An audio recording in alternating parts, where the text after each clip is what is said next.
Coucou,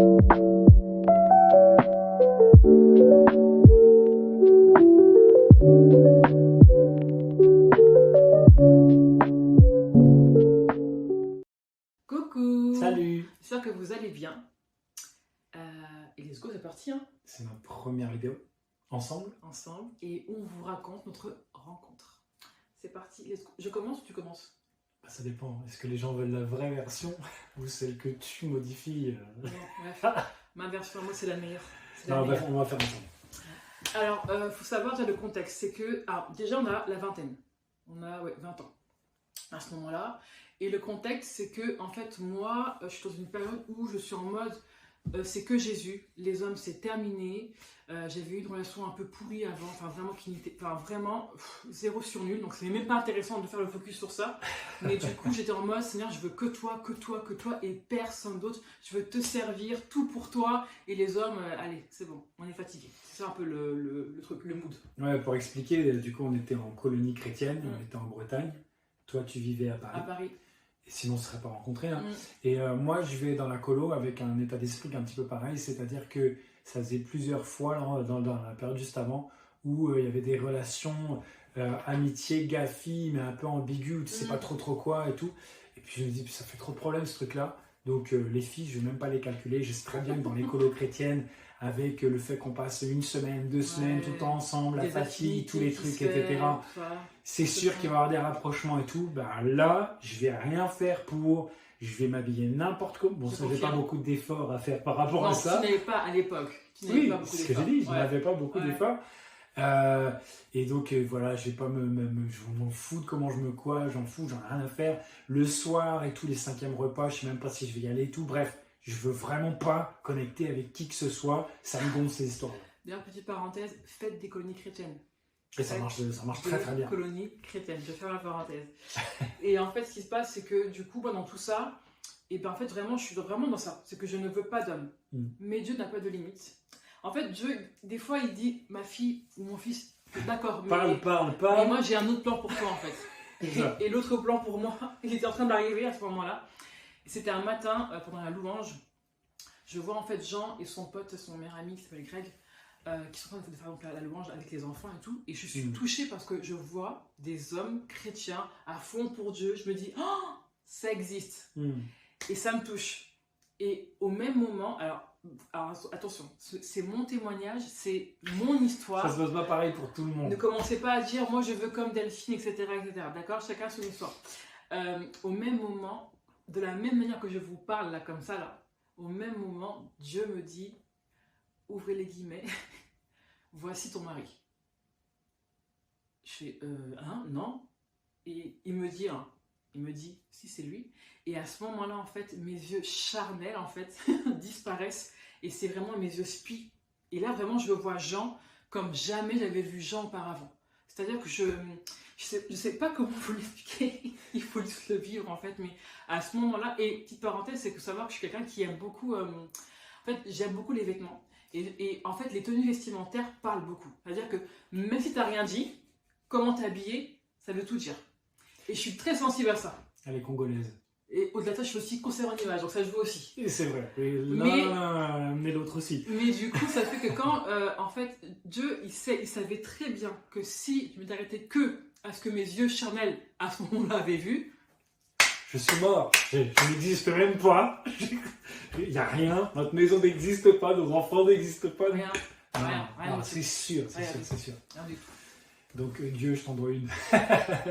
Non mais c'est vraiment ça. Moi de mon côté, moi elle m'a rien dit. Déjà je suis super reconnaissant parce qu'elle m'a pas dit, elle n'est pas venue me voir en disant hey, Dieu m'a dit que tu serais mon mari, machin. Je pense parce même que sinon j'aurais été coincé. C'est-à-dire si je dis non, je suis contre Dieu. Si je dis oui, je le dis pourquoi, parce que est-ce que je suis convaincu. Ça aurait été n'importe quoi. Et on n'aurait aucune chance que ça marche vraiment. Et en fait, je voulais pas lui dire. Et non, c'est vrai, c'est qu'en fait, je pense que Dieu a permis que j'oublie en fait cette fameuse phrase qui m'a été dite dans mon oreille. Donc c'était un électrochoc, voilà. Après blackout. Pour que je puisse du coup vivre vraiment la relation sans me dire ah comme Dieu m'a dit du coup je vais pouvoir faire en sorte que le gars dise oui pour que machin vous voyez ou pas. T'as pas contrôlé le truc. C'est ça, et je ne voulais pas de prise en otage. C'est-à-dire que on a fait du coup là, le début de la relation vraiment bien très normal. En fait, il y a le truc, Dieu, si tu me dis que ça va être lui, ça va être Ça lui. va être lui. Et il va le savoir à un moment donné, c'est même lui qui va venir aussi. Donc, finalement, tu as fait confiance à Dieu par rapport à ça. Puis c'était le meilleur pour toi comme pour moi. Donc moi, je suis très reconnaissant à ça. Et puis, les semaines passent au niveau de la colo. Puis la dernière semaine, on s'est rapprochés, on a commencé à bien discuter, à bien rigoler ensemble et tout. Vraiment, c'était super sympa. Et puis j'ai commencé au bout d'un moment me dire, elle me plaît bien, je lui plais. Donc on va rester, on va continuer de s'appeler, etc. Donc quand je lui dis ça et tout, elle dit ouais et tout. Et en fait, on s'appelle tous les jours. Tous les jours que Dieu fait. Tous les jours après la colo. Ouais, on s'est appelé tous Et c'était encore les vacances, je me rappelle. Et tous les jours, je savais que j'allais appeler, etc. Et en fait, pour moi, c'est super important ce temps-là parce que je ne perds pas trop de temps. Je me dis, je vais parler avec elle de sujets qui sont très importants pour moi. Si elle me plaît, comme ça, je pensais être discret, je pense que je ne l'ai pas été du tout.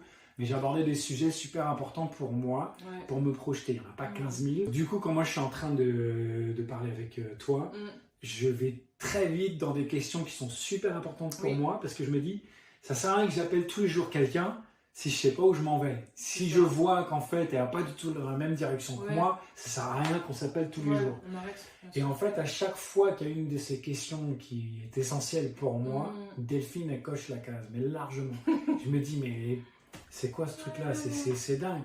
Et en fait, assez rapidement, j'arrive au point où je dis à Dieu, écoute Dieu, je ne suis pas amoureux de Delphine, mais elle me plaît. Et toutes les questions les plus importantes pour moi, je remplis largement la case. Donc, je fais quoi maintenant? C'est ça. Et du coup, j'ai dit à Dieu, avant d'être amoureux, avant d'être attaché et de plus réussir à entendre quoi que ce soit, parce que c'est difficile dans ces cas-là après, s'il te plaît, mets dans ton cœur ma paix. Ta paix. Dans mon cœur, ta paix. Je me suis trompé. Mets dans mon cœur ta paix. C'est-à-dire, si tu es d'accord, Dieu, je veux le savoir. Je veux sentir que tu es OK avec ça. Je veux que tu me donnes une paix que toi seul peux donner. Par contre, si jamais ce n'est pas le cas, alors je vais me sentir mal. Je vais me sentir mal à l'aise. Je vais sentir qu'il y a un truc qui bug ou quoi que ce soit. Et donc, c'est la prière que je fais. Et à ma grande surprise, je sens très vite que la paix de Dieu envahit mon cœur. Mais c'était surprenant en fait, parce que je ne la connaissais pas. Depuis l'été, même si on s'appelle tous les jours, il faut des mois, il faut des années pour connaître quelqu'un. Donc, absolument. Donc ça m'a vraiment énormément étonné. Ouais, c'est ça. Et donc en fait, le temps passe, dans tout ça, le temps passe, et vient le moment où, d'ailleurs important, si tu passes du temps avec une personne au téléphone, ok, vous parlez de tout, du temps, vraiment du temps au téléphone, et qu'il n'y a pas, d'objectif en tête, il faut arrêter. Par contre, au moins, il faut te poser la question, voilà. Faites en sorte que ce soit clair en fait. Et en fait, n'hésitez pas à être clair, transparent, honnête avec la personne. Et moi, à ce moment-là, j'ai dit à Jean, écoute Jean, le temps passe, c'est super, on passe du temps ensemble au téléphone, mais je veux savoir où on s'en va. En fait, j'ai parlé français, la langue de Molière. C'était super important. J'avais besoin de savoir où on s'en va. Même si j'étais convaincue, moi, de mon choix, c'était sûr, mais peut-être que lui, en face, il veut pas. En fait, ça se trouve, tu vois. C'est super important de faire en sorte que les choses soient claires. On ne peut pas tout le temps que les choses soient claires. Ça ne peut pas tout le temps être clair. Il y a des moments où on patauge un petit peu, on a besoin de savoir un peu mieux. Mais on ne peut pas rester dans le flou éternellement. C'était très bien. Sauf que j'ai oublié de raconter ça. Mais moi, à la fin de la colo, quand je vois que ça accroche entre nous, je dis à mon meilleur ami à l'époque, et lui il était en train de discuter avec celle qui aujourd'hui est sa femme, et en fait on se connaît, on est capable d'aller à fond dans un truc sans avoir tout checké avant, surtout domaine amoureux et tout, c'est toujours un peu délicat. Donc en fait on s'est dit, on fait un genre de pacte, pendant 2 mois on s'interdit de s'engager verbalement avant 2 mois, comme ça on a vraiment le temps de checker. C'était pas parce qu'on avait peur de dire les choses, c'était parce qu'on avait peur de dire trop vite les choses. On sait qu'on s'est s'emballé. Vraiment pas. Et du coup, on s'est dit, de cette manière-là, je vais me protéger, je vais la protéger, ce sera mieux pour chacun des couples. Donc, ok, d'accord. Et quand Delphine me pose la question, mais c'est quoi notre relation? C'est quoi? Je lui dis, écoute Delphine, je vais te répondre. Mais je ne peux pas te répondre tout de suite, parce que moi, je pense aux 2 mois. On n'y est pas, on est à quelques semaines. Au fameux pacte avec son meilleur ami. Mais oui. Et du coup, le soir, je me rappelle, j'appelle mon meilleur ami, je dis, écoute Greg et tout, c'est chaud, t'en es où toi au niveau des 2 mois? Il me dit, je vais craquer mon frère, j'en peux plus, c'est quoi? Et du coup, je dis, écoute, tous les deux on est au même point, on est sûr, etc. Vas-y, c'est bon, ça nous a aidé à tenir quelques semaines, mais maintenant, on y va. On y va. Et du coup, je dis, bah, moi j'y vais, demain j'y vais. Le lendemain, j'appelle et je dis, Delphine, tu sais la question que tu m'as posée hier? Et ben, en fait, dans mon cœur, j'ai plus que de l'amitié pour toi, j'ai des sentiments pour toi qui commencent à venir. Et en fait, quand on avait discuté avant, ensemble, on s'était dit, ouais, non, et tout, quand il faut dire les choses, il faut aller droit au but, il faut être clair, il faut parler vraiment français. On va pas tourner autour du pot à base de la rose, je sais pas quoi. J'imagine les trucs. Après, on est tous différents. Si t'es un gars romantique, c'est le droit d'être voilà, il n'y romantique. a pas de problème. Mais nous, on s'est dit, vas-y, Droit au on va but. droit au but.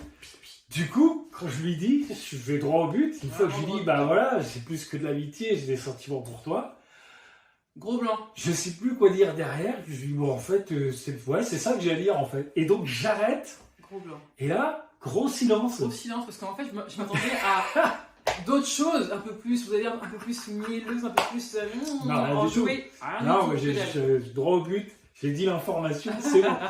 Et puis en plus, à cette époque-là, ça captait grave mal. Les réseaux, téléphones portables. Donc du coup, moi, j'entends rien. Allô? T'es là? Elle fait, ouais, je t'entends. Bah alors, bah allez, réponds, quoi. Qu'est-ce que t'en penses? J'ai juste répondu, moi c'est pareil. Ah bah ouais, moi aussi. À ce moment-là, en fait, il faut savoir que dans tout ce processus-là, et ça c'est vraiment important, c'est qu'il y avait la paix de Dieu. Et la paix de Dieu, on ne peut pas la quantifier, on ne peut pas l'imaginer, on ne peut pas la toucher. La paix de Dieu, elle vient. Et c'est pas juste quand tout va bien, c'est même quand ça ne va pas, quand tes yeux voient que ça ne va pas, mais que à l'intérieur de toi, en fait, Dieu dépose une paix. Et c'est ça qui est le plus... En tout cas, pour nous, c'est ça qui est vraiment le plus important. C'est que, ok, il y a des signes, ok, il y a ça, ok, et c'est super. Mais vraiment, de s'appuyer sur ce que Dieu, sur sa paix, là, mais c'est... Moi, ça me fait bizarre au départ, parce que quand la paix de Dieu vient dans mon cœur, moi j'avais déjà eu des relations amoureuses avant, et c'était un feu d'artifice d'émotions et tout. Si quoi que ce soit me faisait penser à la personne, genre un parfum un peu pareil ou je ne sais quoi, ou mon cœur se mettait à se battre parce que j'imaginais que la personne arrivait là alors qu'elle était à des kilomètres. Bref, j'étais vraiment... mon cœur, il dansait, enfin bref, c'était n'importe quoi. Et enfin, c'est magnifique en même temps. Hein. Mais là, je savais que le soir, on allait s'appeler avec Delphine. Et c'était normal. J'avais pas mon cœur qui battait dans tous les sens. C'était fluide, quoi. J'étais profondément heureux, mais tellement profondément, et c'était tellement naturel que j'ai même pas le cœur qui faisait ça. Je dis, c'est ça qui va se passer. Et c'est comme si je pressentais même que ça allait aller jusqu'au bout. C'était très perturbant. Du coup, j'ai dit à Dieu, mais Dieu, est-ce que vraiment c'est bon ou pas? Enfin, c'est quoi ce truc-là? J'ai jamais ressenti ça. Et Dieu il me dit, tu vois ce que tu as ressenti avant, c'est un peu comme un torrent de montagne. C'est une petite rivière, une minuscule rivière, un petit torrent là, mais qui bondit de rocher en rocher. Il y a plein de soubresauts, plein de trucs comme ça. Ça fait du bruit, tu l'entends de loin, ça fait de la mousse, etc. Mais ça va pas très loin. Toi, ce que tu es en train de vivre là, c'est comme un grand fleuve. Ça fait pas de bruit, il n'y a pas de mousse, mais c'est bien plus large, c'est bien plus profond et ça va bien plus loin. Et là, quand Dieu... Moi, je n'ai pas inventé ce truc-là. Dieu, d'où est-ce que tu sors ça? Mais l'image m'a tellement parlé, je dis, oh, ah d'accord, waouh. Et donc en fait, c'est marrant parce que Dieu, il n'a pas du tout parlé à Delphine de la même manière qu'à moi. C'était complètement différent, mais la finalité est la même. Et puis surtout, le truc qui est super important, c'est que on n'a pas juste eu la paix de Dieu dans notre cœur, on n'a pas demandé à Dieu de valider un truc sans avoir déjà checké les points les plus importants. Les points essentiels. En fait, il faut être cohérent, quoi. Et je ne vais pas dire, Dieu, est-ce que tu valides un truc, alors que tous les points les plus évidents et les plus essentiels qui vont bâtir notre vie, parce qu'en fait, quand on se met ensemble, c'est pas juste est-ce qu'on va être amoureux maintenant, c'est est-ce qu'on va bâtir quelque chose ensemble. Donc on est obligé de voir est-ce qu'on a la même vision. Je ne peux pas demander à Dieu de valider, d'envoyer un ange, de faire ceci, si à côté de ça, moi, j'ai pas fait mon boulot. Je ne peux pas demander à Dieu de se charger de mon boulot en plus du sien. Dieu veut que je sois responsable. Donc, je check les points les plus importants par rapport à ce que je veux pour être cohérent. Et quand je demande à Dieu ensuite de mettre sa paix, et ben, que je la reçois, c'est vraiment une validation et qui fait toute la différence finalement. Clairement, clairement. Et dans tout ça, Dieu a parlé à lui, avec sa façon à lui, avec sa manière à lui, et pareil pour moi. Mais la réalité, c'est que on est ensemble, on s'est mis ensemble, on est amoureux, on s'est mariés, on a eu des enfants, etc. etc., etc. Peut-être vous, Dieu va vous parler d'une manière différente. Ouais. C'est possible, peut-être que vous vous retrouvez dans notre histoire ou quoi que ce soit, mettez-le nous. On sera super content de vous lire et tout ça. Et puis peut-être qu'au contraire, c'est passé complètement différemment. Dieu fait de manière différente, mais par contre, le principe, c'est on doit être responsable, cohérent, et on doit aussi chercher à valider, à avoir cette validation, cette paix de Dieu qui vient par-dessus tout. Vraiment. Donc voilà un peu comment on s'est rencontrés.